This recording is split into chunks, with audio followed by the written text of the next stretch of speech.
মৃত্যু লিখেছেন দেওয়ান বিপ্লব।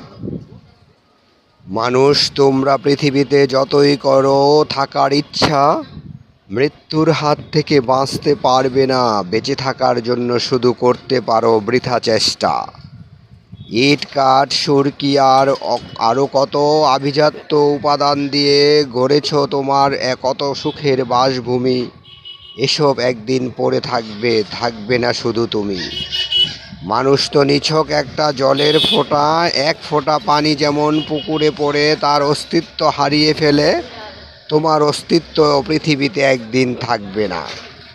কত আশা করে বৃক্ষ ফোটায় ফুল তাকে সুশোভিত করে রাখার জন্য, কিন্তু শত অনুনয় করেও রাখতে পারে না বাধা সময়ের একটু বেশিক্ষণ।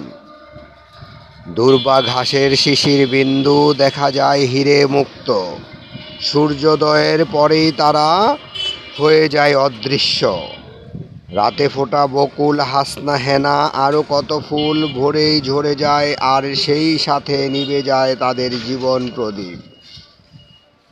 তোমরাও ঝরে যাবে, মরে যাবে বাধা একদিন, দিনকাল পরে। যতই বাড়াবাড়ি করো না বন্ধু হে, মৃত্যু একদিন গ্রাস করবে তোমাকে। তুমি যে শুধু মৃত্যু কোলে পতিত হবে এই নয়, পৃথিবী একদিন ধ্বংস হবে, সব কিছু হবে ক্ষয়।